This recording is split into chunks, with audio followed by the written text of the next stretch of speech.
Already जर का कुठल्या तरी बँकेचं लोन चालू आहे आणि आपल्याला ते ट्रान्सफर करायचं, टॉपअप जास्त कर्ज हवं असेल, तसे पर्याय उपलब्ध आहेत. खूप लोकांचा म्हणजे 90% लोकांचा असा विश्वास आहे की आज मी एखाद्या बँकेत आहे, लोन घेतले. ज्यावेळेस लोन घेतलं त्यांनी 8-8.5नी घेतलं होतं. रेपो रेट ह्या बँकेच्या RBI नुसारचे काही बदलत गेले. काही लोक काय करतात, आज 5-5 वर्ष लोन आहे तिथं आणि 11, 11.5, 12, 10.25 अशा रेटमध्ये आज पण ते लोन भरतायत.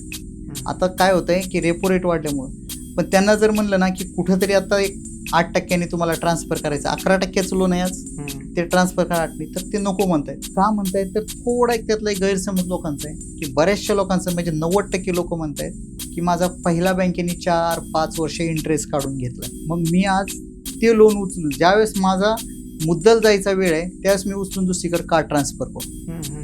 खरी गेम इथंच आहे. म्हणजे कॅल्क्युलेशन कुठल्याही एक्सपर्टीला विचारलं तर तुम्हाला सांगते. काय होतंय की समजा 5 वर्षांनी तुम्ही आता 50 लाख लोन घेतलंय, 5 वर्षांनी आता ते 35 लाख राहिले. 35 लाखावर तुम्हाला आज सुद्धा तिथं 11% इंटरेस्ट बसणार आहे. जे तुम्ही ते 35 लाख उचलायचे आणि दुसऱ्या बँकेत ठेवलं तर 8% मिळणार आहे. सरळ तिथं तुमचं मंथली 4-5 हजाराचा पर मंथ एवढा बेनिफिट होऊ शकतो.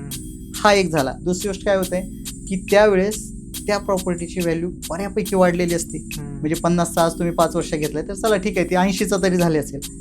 त्यावेळेस आपण काय करतो की प्रत्येक व्यक्तीवर कुठलं तरी एक पर्सनल लोन आहे 10%चं, कुठंतरी कशाला लोन, असे 4-5 लोन असतात. हे तुम्ही त्याच व्याजदरात टॉपअप घेऊन म्हणजे 8% जिथं जे 10.5-11चं मंथली माणूस 8-10 हजार रुपये हे वाचवू शकतो. पण त्याला प्रत्येकाने ते एकदा आमच्याशी जर बोललं तर आम्हाला ह्या गोष्टी सांगता येतील परफेक्ट. मी काढून देईल की त्यांना की मंथली त्यांचा 7 ते 8 हजार रुपयाचा, 7 ते 8 हजार म्हणजे एखाद्याचा किराणा होतोय.